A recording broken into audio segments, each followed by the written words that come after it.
Assalamualaikum warahmatullahi wabarakatuh, Bapak Ibu guru hebat.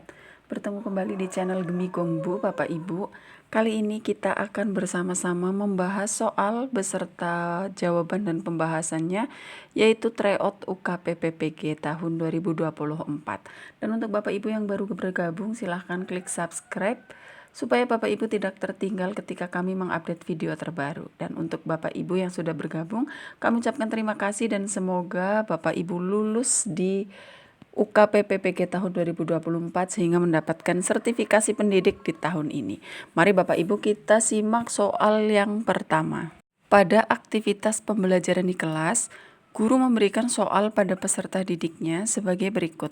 Jika suatu persegi panjang memiliki panjang sisi 15 cm dan lebar 10 cm, tentukan keliling persegi panjang tersebut. Jawaban siswa adalah 150 cm persegi dengan alasan keliling persegi adalah panjang dikalikan lebar. Penanganan yang tepat untuk mengatasi kesulitan peserta didik tersebut adalah dengan memberikan A. Penjelasan ulang bahwa rumus keliling persegi panjang adalah panjang dikalikan lebar. B. Pertanyaan pancingan terkait dengan rumus luas persegi panjang. C. Scaffolding kepada peserta didik, cara menentukan keliling bangun persegi panjang. D. Soal lebih sulit tentang menentukan keliling bangun persegi panjang. Yang E. Hukuman pada peserta didik yang mengalami kesalahan dalam menjawab. Kita ke pembahasan Bapak Ibu. Penjelasan ulang bahwa rumus keliling persegi panjang adalah panjang dikalikan lebar. Ini kurang tepat karena keliling persegi panjang bukanlah hasil perkalian panjang dan lebar. Rumus keliling adalah 2 kali dalam kurung panjang ditambah lebar. Kemudian panjang tambah lebar kali 2 atau kali panjang ditambah lebar.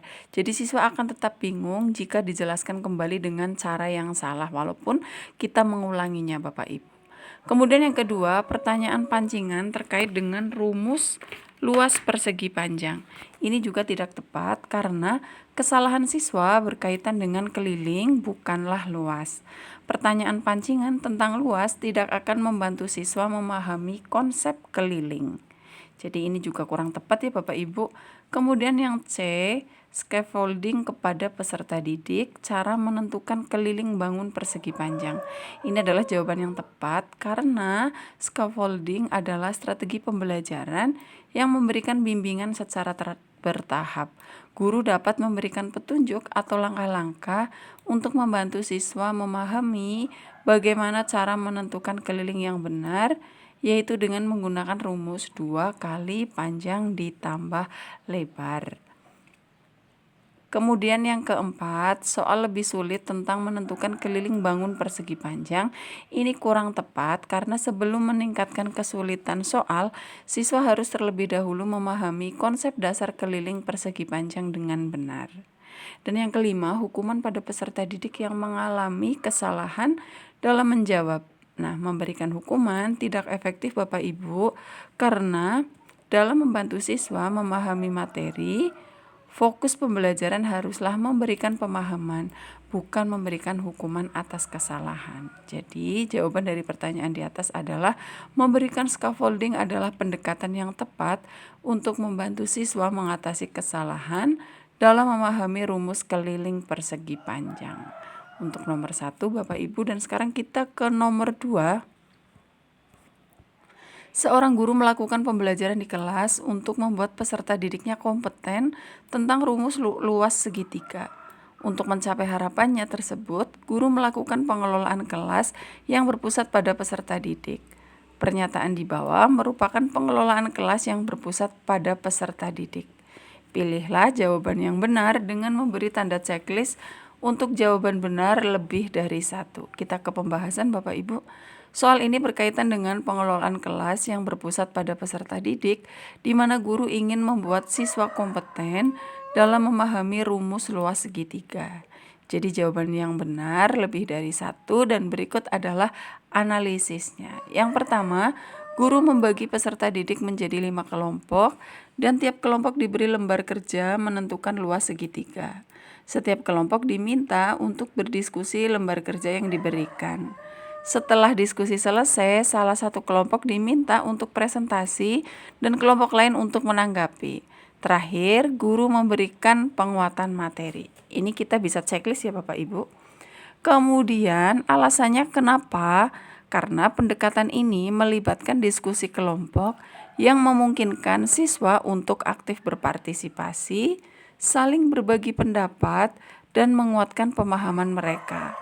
Presentasi dan tanggapan antar kelompok menstimulasi interaksi dan refleksi yang penting dalam pembelajaran berbasis siswa. Begitu Bapak Ibu. Kemudian kita ke jawaban yang kedua, guru meminta peserta didik bekerja secara berpasangan untuk menentukan luas segitiga. Setelah seleksi kerja berpasangan, salah seorang peserta didik diminta untuk mempresentasikan hasil kerja pasangannya dan siswa lain diminta untuk memberikan tanggapan. Setelah presentasi selesai, guru memberikan penegasan. Ini tidak tepat ya Bapak Ibu. Kemudian yang ketiga adalah meskipun ini melibatkan kerjasama dan presentasi, pendekatan ini lebih berbasis pada pasangan, bukan kelompok yang lebih luas.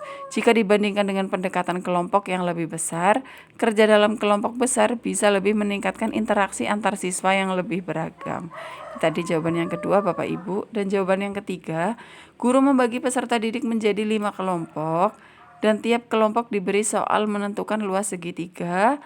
Setelah peserta diminta untuk menyelesaikan soal yang diberikan, semua peserta didik diminta untuk mengumpulkan jawabannya. Ini juga tidak tepat ya Bapak Ibu, karena meskipun soal ini memberikan kesempatan untuk latihan, tidak ada interaksi aktif antara siswa. Aktivitas ini lebih berpusat pada guru yang meminta jawaban, sehingga kurang sesuai dengan konsep pembelajaran, yaitu pembelajaran yang berpusat pada peserta didik. Kita ke jawaban yang keempat. Guru membagi peserta didik menjadi 5 kelompok, tiap kelompok diberi soal menentukan luas segitiga, dan setiap kelompok diminta untuk berdiskusi menyelesaikan soal yang diberikan. Setelah diskusi selesai, salah satu kelompok diminta untuk presentasi dan kelompok lain untuk menanggapi. Terakhir, guru memberikan penguatan materi. Ini jawaban yang sesuai ya Bapak Ibu, karena pendekatan yang mirip dengan jawaban pertama, di mana siswa diajak berdiskusi secara aktif dan mengembangkan pemahaman melalui interaksi kelompok dan presentasi yang sesuai dengan pembelajaran berpusat pada siswa. Yang kelima, guru menjelaskan rumus luas segitiga.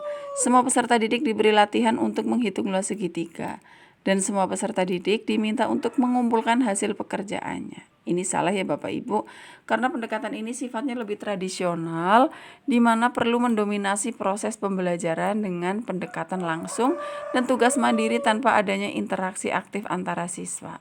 Ini kurang sesuai dengan prinsip pembelajaran yang berpusat pada siswa. Jadi kesimpulannya adalah, jawaban yang paling benar adalah pendekatan yang melibatkan diskusi kelompok, presentasi dan tanggapan antar siswa, karena mencerminkan metode pembelajaran yang berpusat pada peserta didik. Begitu Bapak Ibu untuk soal dan pembahasan nomor 2. Kita sekarang ke nomor 3.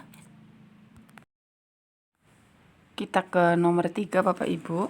Ibu Wati, guru SD, akan membelajarkan materi tentang penerapan luas lingkaran dalam kehidupan sehari-hari. Ibu Wati merencanakan kegiatan pembelajaran secara kolaboratif bersama peserta didik. Kegiatan ini dimaksudkan agar peserta didik memiliki tanggung jawab, kemandirian, mampu bekerja sama dengan anggota kelompoknya dengan baik tanpa ada bullying dan tidak ada pemaksaan kehendak. Dalam perencanaan itu dibicarakan tentang aturan yang harus dilaksanakan oleh peserta didik dalam kegiatan, aktivitas pendukung, alat dan bahan yang dapat diakses, cara dan langkah kerja untuk menyelesaikan rencana kegiatan secara kolaboratif. Model pembelajaran yang dipraktekkan oleh Ibu Wati mencerminkan pemberian kesempatan kepada peserta didik yang bagaimana. A. Merasa aman dan nyaman dalam pembelajaran. B. Patuh melaksanakan ajaran agama dan rukun dengan pemeluk agama lain. C. Menjadi pribadi yang jujur dan bersikap tidak menyontek. D. Serius dan sungguh-sungguh dalam belajar, baik di kelas maupun di rumah. E. Menempatkan kepentingan orang lain di atas kepentingan pribadi. Langsung saja kita ke pembahasan Bapak Ibu.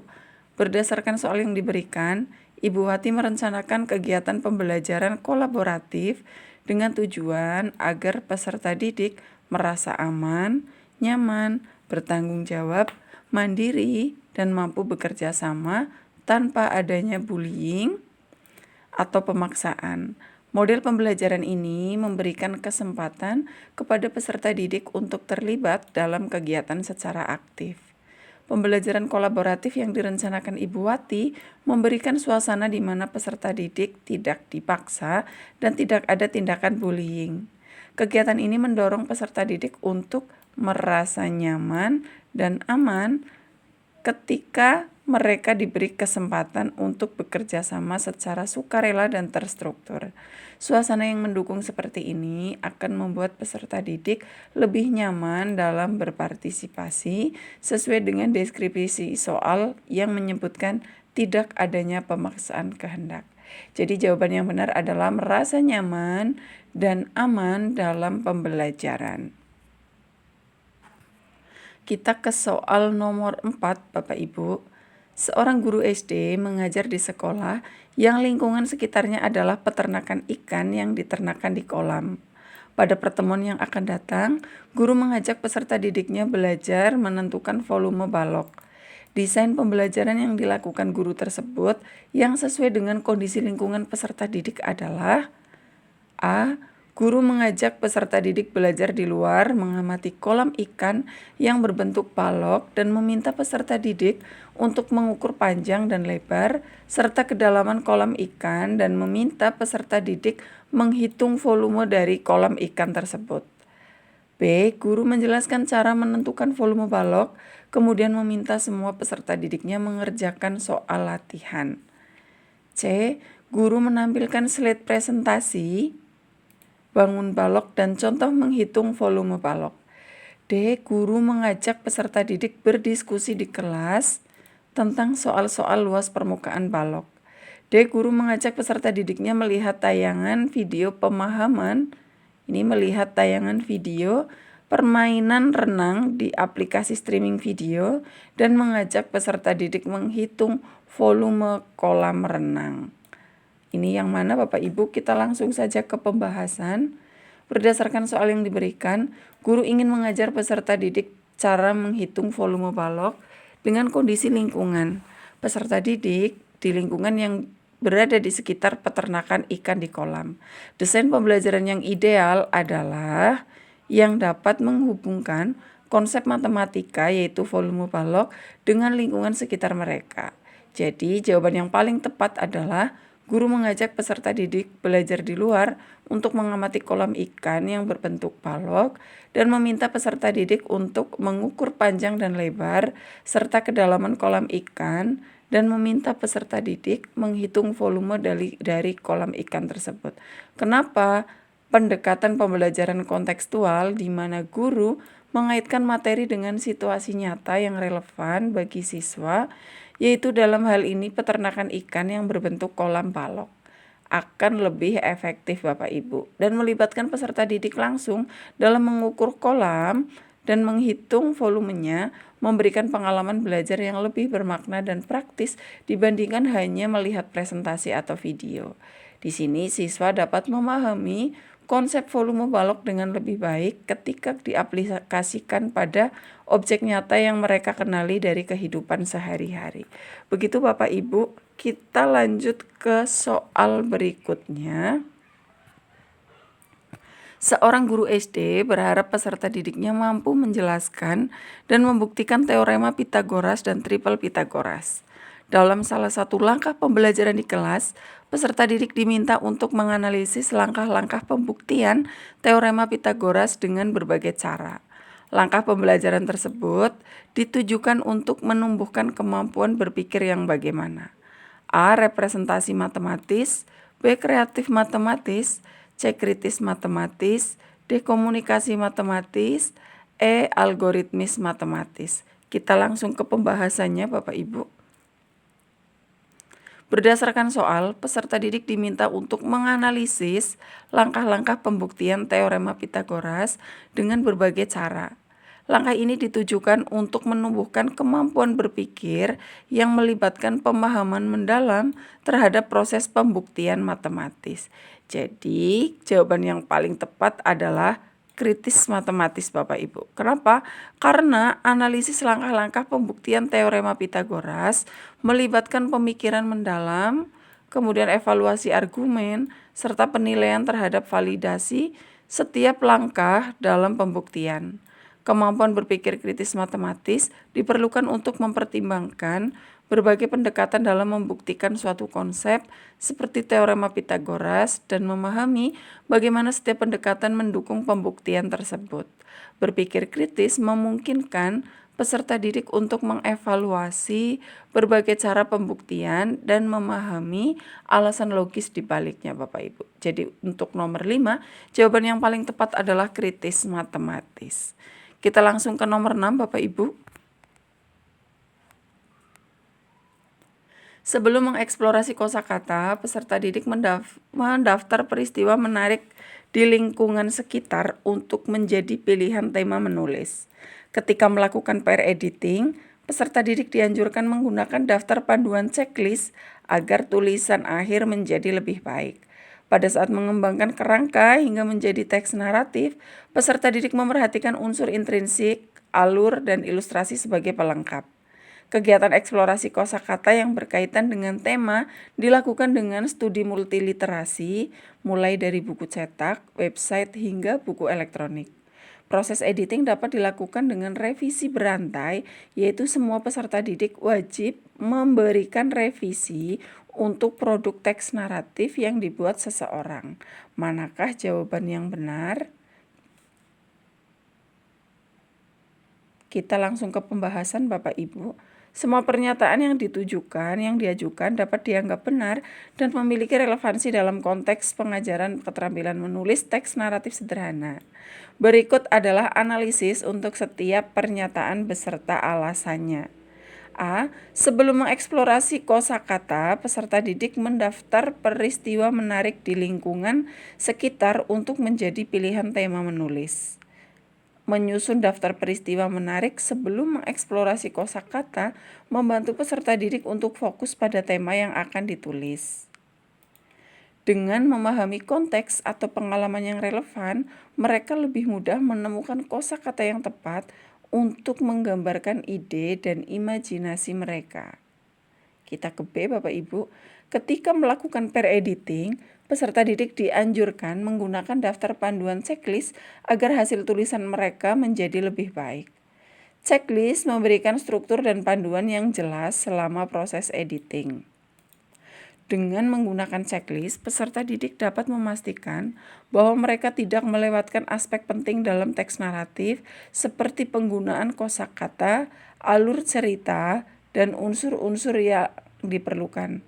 Pada saat mengembangkan kerangka hingga menjadi teks naratif, peserta didik memperhatikan unsur intrinsik, bagian alur, dan ilustrasi sebagai pelengkap. Memperhatikan unsur intrinsik dan bagian alur adalah bagian penting dalam pengembangan cerita. Unsur intrinsik seperti karakter dan setting, serta alur yang terstruktur, membantu menciptakan narasi yang koheren. Ilustrasi sebagai pelengkap juga dapat memperkaya pengalaman pembaca dan mendukung pemahaman cerita. D. Kegiatan eksplorasi kosakata yang berkaitan dengan tema dilakukan dengan studi multiliterasi, mulai dari buku cetak, website, hingga buku elektronik. Studi multiliterasi cakupannya adalah berbagai sumber informasi dan cara belajar yang berbeda yang dapat memperkaya kosakata peserta didik. Menggunakan berbagai sumber seperti buku cetak, website, buku elektronik akan membantu mereka mendapatkan perspektif yang lebih luas dan meningkatkan keterampilan literasi secara keseluruhan. Proses editing dapat dilakukan dengan revisi berantai, yaitu semua peserta didik wajib memberikan revisi untuk produk teks naratif yang dibuat seseorang. Revisi berantai memungkinkan peserta didik untuk mendapatkan umpan balik dari berbagai teman sejawat yang dapat memperkaya perspektif dan membantu memperbaiki tulisan. Ini juga membangun keterampilan kolaboratif dan meningkatkan kualitas teks naratif melalui masukan yang beragam. Jadi jawaban yang paling benar adalah sebelum mengeksplorasi kosakata, peserta didik mendaftar peristiwa menarik di lingkungan sekitar untuk menjadi pilihan tema menulis. Dari A sampai E ini jawabannya hampir semuanya benar ya Bapak Ibu. Namun jawaban yang paling tepat adalah sebelum mengeksplorasi kosakata, peserta didik mendaftar peristiwa menarik di lingkungan sekitar untuk menjadi pilihan tema menulis. Karena memilih tema adalah langkah pertama yang krusial dalam proses penulisan. Tanpa tema yang menarik dan relevan, akan sulit bagi peserta didik untuk mengeksplorasi kosakata, menyusun kerangka, dan mengembangkan teks naratif. Dengan memahami peristiwa menarik di sekitar mereka, peserta didik dapat lebih terinspirasi dan memiliki dasar yang kuat untuk menulis. Begitu Bapak Ibu, kita ke nomor yang selanjutnya. Kita ke nomor 6. Setelah pembelajaran selesai, sebagian besar peserta didik mencapai tujuan pembelajaran tersebut. Berdasarkan hasil tersebut, umpan balik yang tepat dari guru ke peserta didik adalah ini jawaban yang benar bisa lebih dari satu ya Bapak Ibu. Kita langsung ke pilihan yang pertama, menginformasikan pada peserta didik untuk mengikuti lomba. B. Menginformasikan bahwa jawaban peserta didik benar atau salah. C. Memotivasi peserta didik untuk mempelajari materi selanjutnya. D. Menambahkan alternatif strategi berbicara yang baik dan benar. E. Memberikan apresiasi atau pujian terhadap pencapaian tersebut. Kita ke pembahasan Bapak Ibu. Menginformasi bahwa jawaban peserta didik benar atau salah. Ini juga benar Bapak Ibu. Umpan balik ini penting untuk membantu peserta didik memahami pemahaman mereka terhadap materi. Dengan memberikan konfirmasi, guru dapat membantu peserta didik memperbaiki kesalahan dan memperkuat pengaturan yang benar. 2. Memotivasi peserta didik untuk mempelajari materi selanjutnya. Ini juga benar. Karena penting bagi guru untuk memotivasi mereka terus belajar setelah peserta didik mencapai tujuan pembelajaran. Ini akan membantu mereka tetap antusias dan bersemangat dalam melanjutkan pembelajaran mereka. 3. Menambahkan alternatif strategi berbicara yang baik dan benar. Ini juga benar. Karena jika pembelajaran fokusnya pada kemampuan berbicara, memberikan alternatif strategi dapat membantu peserta didik untuk meningkatkan keterampilan komunikasi mereka. Ini memberikan mereka lebih banyak alat dan metode yang dapat digunakan dalam situasi berbicara di masa depan. Yang keempat, memberikan apresiasi atau pujian terhadap pencapaian tersebut. Ini dapat meningkatkan rasa percaya diri peserta didik. Hal ini juga menciptakan lingkungan belajar yang positif dan memotivasi mereka untuk terus berprestasi di masa mendatang. Menginformasikan kepada peserta didik untuk mengikuti lomba bisa dianggap kurang tepat sebagai umpan balik setelah pembelajaran, karena ini lebih bersifat eksternal dan bukan fokus dari umpan balik pembelajaran yang langsung. Meskipun mengikuti lomba bisa jadi bermanfaat, namun tidak semua peserta didik siap untuk itu setelah pembelajaran selesai. Begitu Bapak Ibu. Kita ke nomor 7. Apabila tujuan pembelajaran untuk melatih keterampilan menyajikan laporan dengan presentasi tentang makna kebinekaan dalam masyarakat, maka instrumen penilaian yang tepat adalah A. Melakukan pengamatan diskusi, B. Membuat rubrik penilaian laporan, C. Membuat rubrik penilaian presentasi, D. Melakukan wawancara terkait hasil presentasi, E. Mengembangkan rubrik penilaian diskusi. Kita langsung ke pembahasan yang pertama. Melakukan pengamatan diskusi ini bukan jawaban yang tepat. Meskipun pengamatan diskusi dapat memberikan informasi tentang pemahaman peserta didik, instrumen ini tidak secara langsung mengukur keterampilan presentasi. Fokus dari tujuan pembelajaran adalah pada kemampuan menyajikan laporan, sehingga pengamatan diskusi tidak menjadi instrumen penilaian yang paling relevan. 2. Membuat rubrik penilaian laporan ini juga kurang tepat. Meskipun laporan merupakan bagian dari presentasi, rubrik ini lebih fokus pada penilaian dokumen tertulis dan bukan pada keterampilan menyajikan. keterampilan presentasi mencakup aspek-aspek seperti komunikasi verbal, penggunaan alat bantu dan interaksi dengan audiens yang tidak dapat diukur hanya dengan rubrik laporan.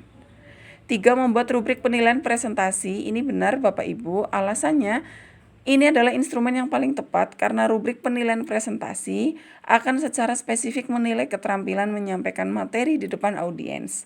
Rubrik ini dapat mencakup aspek seperti penguasaan materi, kejelasan penyampaian, penggunaan alat bantu visual, serta interaksi dengan audiens. Yang keempat, melakukan wawancara terkait hasil presentasi. Ini bukan jawaban yang tepat karena wawancara bisa memberikan insight tentang pemahaman peserta didik, tetapi tidak mengukur keterampilan menyajikan laporan secara langsung. Meskipun berguna untuk mendalami pemahaman, wawancara tidak menjadi instrumen utama untuk menilai presentasi itu sendiri. Dan yang terakhir, mengembangkan rubrik penilaian diskusi. Ini juga bukan jawaban yang tepat karena rubrik penilaian diskusi lebih cocok untuk menilai keterampilan komunikasi dalam konteks diskusi kelompok, bukan presentasi individu. Sama seperti sebelumnya, instrumen ini tidak fokus pada penilaian keterampilan presentasi Bapak Ibu. Jadi instrumen penilaian yang paling tepat adalah membuat rubrik penilaian presentasi karena itu akan langsung menilai kemampuan peserta didik dalam menyajikan laporan dengan baik dan efektif Bapak Ibu. Kita ke nomor 8 Bapak Ibu. Setelah membelajarkan peserta didik, guru ingin mengetahui apakah materi yang dipelajari selama 2 jam pelajaran sudah dipahami atau belum. Cara yang paling objektif mengetahui pemahaman peserta didik pada saat pembelajaran berlangsung yaitu diberikan A. Soal uraian tes tulis, B. Menjawab soal pilihan ganda, C. Tes tulis menjawab pertanyaan reflektif, D. Tes tulis dengan cara mencongak, E. Tes tulis menjawab soal uraian terbuka. Kita ke pembahasan Bapak Ibu. Berikut adalah analisis terhadap masing-masing jawaban untuk mengetahui pemahaman peserta didik secara objektif. Yang pertama, tes tulis menjawab soal uraian. Ini salah Bapak Ibu, karena meskipun soal uraian dapat memberikan gambaran tentang pemahaman peserta didik, penilaian ini bisa sangat subjektif. Pengoreksian jawaban uraian seringkali dipengaruhi oleh penilaian guru yang dapat menyebabkan ketidakobjektifan. Dan yang kedua, tes tulis menjawab soal pilihan ganda. Soal pilihan ganda merupakan cara yang paling objektif untuk menilai pemahaman peserta didik. Setiap soal memiliki jawaban yang jelas dan tidak ambigu sehingga mengurangi kemungkinan interpretasi yang berbeda. Selain itu, pengoreksiannya juga lebih mudah dan cepat. Yang ketiga, tes tulis menjawab pertanyaan reflektif. Ini salah Bapak Ibu. Pertanyaan reflektif mendorong peserta didik untuk berpikir secara mendalam, tetapi penilaiannya bisa bersifat subjektif. Hal ini juga tergantung pada bagaimana guru menafsirkan jawaban peserta didik sehingga tidak sepenuhnya objektif. Dan yang keempat, tes tulis dengan cara mencongak. Ini juga salah Bapak Ibu, karena metode ini bisa jadi cepat dan sederhana, tetapi tidak mencerminkan pemahaman secara mendalam. Tes ini lebih kepada kemampuan peserta didik dalam mengingat jawaban tanpa memberikan konteks atau pemahaman yang lebih luas tentang materi yang dipelajari. Dan yang terakhir, tes tulis menjawab soal uraian terbuka. Meskipun mirip dengan soal uraian, soal terbuka memberikan lebih banyak kebebasan kepada peserta didik untuk menjelaskan pemahaman mereka. Namun Bapak Ibu, penilaian ini tetap memiliki elemen subjektif dan tergantung pada bagaimana guru menginterpretasikan jawaban. Kesimpulannya, tes tulis menjawab soal pilihan ganda adalah cara yang paling objektif untuk mengetahui pemahaman peserta didik saat pembelajaran berlangsung karena menawarkan penilaian yang jelas dan tidak ambigu. Kita ke nomor 9 Bapak Ibu. Setelah pembelajaran selesai, sebagian besar peserta didik mencapai tujuan pembelajaran tersebut. Berdasarkan hasil tersebut, umpan balik yang tepat dari guru ke peserta didik adalah pilihan jawaban benar bisa lebih dari satu. A. Menginformasikan pada peserta didik untuk mengikuti lomba. B. Menginformasi bahwa jawaban peserta didik benar atau salah. C. Memotivasi peserta didik untuk mempelajari materi selanjutnya. D. Menambahkan alternatif strategi berbicara yang baik dan benar. E. Memberikan apresiasi atau pujian terhadap pencapaian tersebut. Kita ke pembahasan Bapak Ibu. mengonfirmasi bahwa jawaban peserta didik benar atau salah. Ini benar karena memberikan konfirmasi mengenai jawaban peserta didik sangat penting untuk memastikan mereka memahami materi dengan benar. Umpan balik ini membantu peserta didik mengetahui area yang perlu diperbaiki serta memperkuat pemahaman yang sudah benar. Yang kedua, memotivasi peserta didik untuk mempelajari materi selanjutnya juga benar, karena dapat membantu peserta didik tetap terlibat dan bersemangat dalam proses belajar. Ini juga menunjukkan bahwa pembelajaran adalah proses berkelanjutan dan mereka didorong untuk terus berkembang. Yang ketiga, menambahkan alternatif strategi berbicara yang baik dan benar. Ini benar Bapak Ibu karena jika pembelajaran berfokus pada keterampilan berbicara atau presentasi, memberikan alternatif strategi dapat membantu peserta didik meningkatkan kemampuan komunikasi mereka. Ini memberikan mereka lebih banyak opsi untuk digunakan dalam situasi berbicara di masa depan. Dan yang keempat, memberikan apresiasi atau pujian terhadap pencapaian tersebut. Ini sangat penting untuk meningkatkan rasa percaya diri mereka dan ini menciptakan lingkungan belajar yang positif dan dapat memotivasi mereka untuk terus berprestasi di masa mendatang. Dan yang terakhir, menginformasikan pada peserta didik untuk mengikuti lomba. Ini kurang tepat Bapak Ibu karena meskipun mengikuti lomba bisa menjadi pengalaman berharga, ini lebih bersifat eksternal dan tidak secara langsung berkaitan dengan umpan balik setelah pembelajaran. Dan tidak semua peserta didik siap untuk mengikuti lomba setelah pembelajaran selesai. Dan ini tidak memberikan umpan balik langsung tentang pemahaman mereka terhadap materi Bapak Ibu. Jadi kesimpulannya, jawaban yang paling tepat adalah mengonfirmasi bahwa jawaban peserta didik benar atau salah, memotivasi peserta didik untuk mempelajari materi selanjutnya, menambahkan alternatif strategi berbicara yang baik dan benar, serta memberikan apresiasi atau pujian terhadap pencapaian tersebut. Karena keumpan-umpan balik ini mendukung pengembangan pembelajaran yang efektif dan positif, Bapak Ibu. Kita ke nomor terakhir, Bapak Ibu. Apabila tujuan pembelajaran untuk melatih keterampilan menyajikan laporan dengan presentasi tentang makna kebinekaan dalam masyarakat, maka instrumen penilaian yang tepat adalah A. Melakukan pengamatan diskusi, B. Membuat rubrik penilaian laporan, C. Membuat rubrik penilaian presentasi, D. Melakukan wawancara terkait hasil presentasi, E. Mengembangkan rubrik penilaian diskusi. Untuk tujuan pembelajaran yang berfokus pada keterampilan menyajikan laporan dengan presentasi tentang makna kebinekaan dalam masyarakat, mari kita evaluasi Bapak Ibu setiap opsi dengan alasan yang tepat. Yang pertama, melakukan pengamatan diskusi. Ini tidak sepenuhnya relevan karena tujuan pembelajaran lebih fokus pada keterampilan menyajikan laporan, bukan pada kemampuan berdiskusi. Mengamati diskusi bisa menjadi pelengkap, tetapi tidak langsung menilai keterampilan presentasi. Dan yang kedua, membuat rubrik penilaian laporan dapat menilai kualitas laporan tertulis, tetapi tidak secara langsung menilai keterampilan presentasi. Jika hanya menilai presentasi, ini tidak cukup Bapak Ibu. Dan yang ketiga, membuat rubrik penilaian presentasi. Ini adalah pilihan yang paling tepat karena tujuan pembelajarannya adalah menyajikan laporan yang berarti fokus pada keterampilan presentasi. Rubrik penilaian presentasi bisa menilai aspek seperti penyampaian, struktur penggunaan media, dan interaksi dengan audiens. Melakukan wawancara terkait hasil presentasi. Wawancara dapat memberikan informasi lebih lanjut mengenai pemahaman siswa, tetapi ini tidak langsung mengukur keterampilan dalam menyajikan laporan. Ini lebih cocok untuk mengukur pemahaman siswa terhadap isi laporan setelah presentasi. Dan yang terakhir, mengembangkan rubrik penilaian diskusi. Fokusnya adalah pada diskusi, bukan presentasi. Rubrik ini lebih cocok jika aktivitas utamanya adalah diskusi kelompok, bukan presentasi laporan. Jadi jawaban yang paling tepat adalah membuat rubrik penilaian presentasi karena tujuan utamanya adalah melatih keterampilan menyajikan laporan atau presentasi dan rubrik ini akan secara langsung mengukur aspek yang ingin dinilai dalam konteks tersebut. Begitu Bapak Ibu untuk ke-10 soal tryout UKP PPG. Dan terima kasih untuk Bapak Ibu yang sudah menyimak video kami dari awal. Jangan lupa like, komen, share, dan subscribe sehingga Bapak Ibu tidak tertinggal ketika kami mengupdate video terbaru Bapak Ibu. Terima kasih, semoga Bapak Ibu lulus di sertifikasi pendidik tahun 2024. Terima kasih, sampai jumpa di video selanjutnya. Wassalamualaikum warahmatullahi wabarakatuh.